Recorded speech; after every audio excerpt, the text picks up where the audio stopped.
Tell you all about the ways that you literally assassinate your relationship. Do that again. I'll shoot a gun. You better move. No. Like I know, you better move. What's the first way people assassinate their relationship? Wanting to be right. I'll give you a story. Wife, she's upset because they had a parenting issue with their teenagers. Mm-hmm. And the two of them, they had this discussion about what they were going to do. Mm-hmm. And they agreed, to her surprise, that yes, I did not necessarily handle that right. I need to go back to the kids and fix it. This is a great way to show them how to recover from situations. Mm-hmm. Cool. He goes back and he tells them. Mm-hmm. He has this conversation with them. Mm-hmm. This is where it goes badly. He doesn't tell her. So she believes he ain't said nothing to anyone. Then later, she finds out that he did have this talk with the kids. But now she's mad. Mm-hmm. She's mad because he didn't tell her. Mm-hmm. Should he have told her? Yeah, he should have. He could have told her. But the reality of it is there was no agreement that he was going to come back and tell her. Okay, so you believe that was the missing piece. Right. That if we have the conversation, or when I have the conversation, that I come back and I let you know that I did it.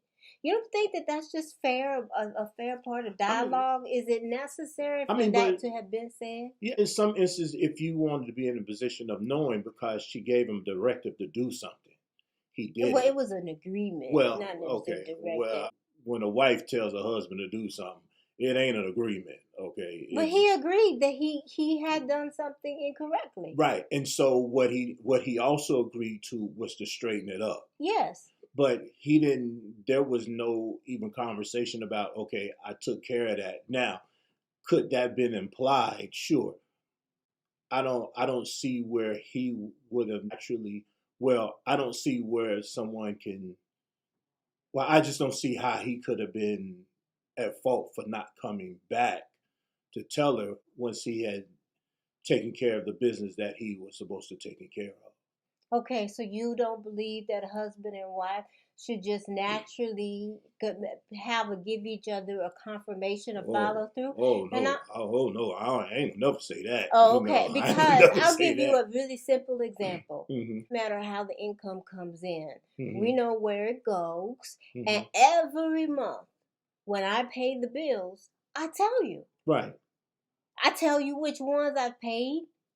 I even told you the other day the problem I was having with the app, with paying the water bill. Mm-hmm. And I hadn't paid that one yet. And I do that every single month. You don't even ask me.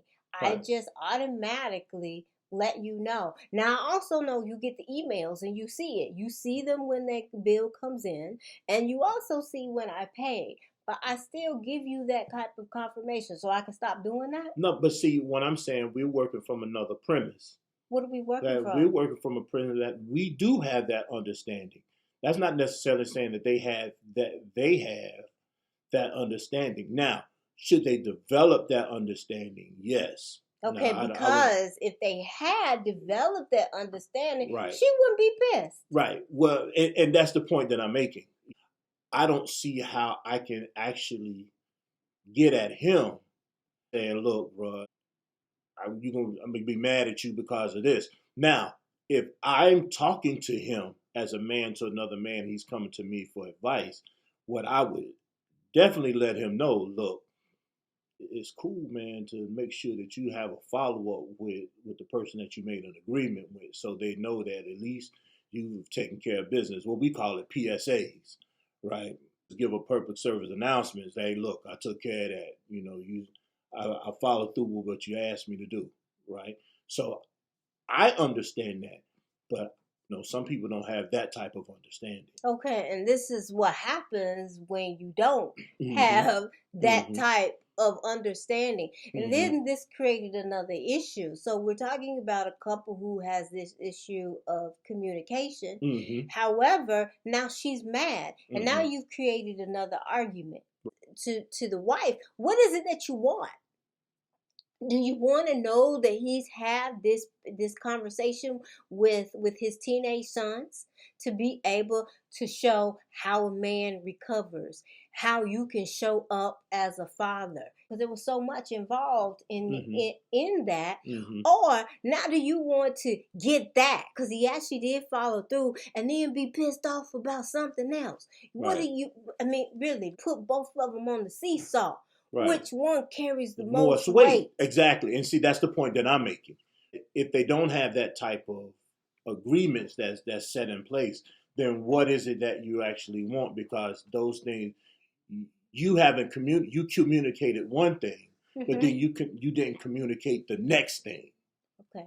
How we're going to do it, the actual implementation, which is so key with folks we work with, and we know that you have disagreement. What is that going to look like? Right. What is the first step going to be? Who's going to take that step? Okay, how are you two going to communicate this? What is the timeline going to look like? People don't have these types of discussions. Exactly. Now, if that was something that was laid out and then he didn't do it, how you say all Glocks down? You put your Glock up now. Your Glock up now.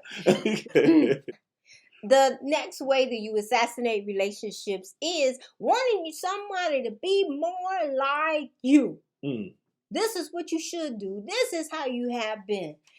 How else would you think to do this? There's only one way. Right. So this example, the husband, he has been in therapy and he has develop some skills, some coping skills that a lot of people don't have, including his wife. And I'm not going to say that she doesn't have some things in place because, he probably did have more to work on than she. However, well, you disagree with that? Yeah, I disagree with that too. But they had different segments to work on. You know, hers wasn't no more than his, and his wasn't no more than hers. Okay, and you think that they were just different? I didn't think they were just different. I don't know, and maybe because for me, someone who will go to such depths of betrayal that he did. Oh, that's another gimmick right there. I think you might be definitely right about that. Okay. I'm just thinking about when they was here, what it looked like. But outside of here, there was some very deep-rooted acts of betrayal. Everyone doesn't have the capacity to function from that space. He did. But he has developed some coping skills and he just naturally talks more. He's naturally, based on his personality, reportedly willing to let things go. Right. Whatever transgressions, his wife may have made, he was able to let it go. Right, which is a great thing. I don't see you in that same light. But she ain't there. Right. He like, why you mad? Why you still mad? Because I want you to look at how I looked at you and, all right, babe, I got you. I'm going to forgive that. I'm going to let that slide. And you don't give me that same pass. No. She doesn't work from that premise. She is not you. And it doesn't even mean that she doesn't have the capacity to. But you can't expect her to do it the way that you do. That is your method. It works for you. That is your value. At that point. Because this works for you. And the way that my presentation to it would be about the way it would look for me personally. Exactly. And Hassan as well. Exactly. But as long as you can flow with that, cool with it. But when you start saying that this is how you should be and this is how someone else should be because that's what you're transferring your values to that other person. Or your beliefs about just that belief. Why you acting like that? Why you talk like that? Why you dress like that? Why you cook like that? I mean, we've seen people have all kinds of issues, clothing issues. I mean, Hassan, we had the couple where one of them had a problem with how the other person loaded the dishwasher. I mean, folks have a lot of ideas about the way the world should flow, and they bring that into their marriage, which is all the more reason why you should be knowing who you're marrying and what it is that they're bringing. Right. We keep telling y'all to get that premarital course. I don't know how you know how a person loads the dishwasher. Before we get married, I need to see how you wash dishes. Oh, you don't wash them at all. Outside of that, you can find out a few things. Right, because for some people, that thing about how you should be can be just that minute. Basically, that narrow-minded. And that restrictive, and that tight, and that rigid.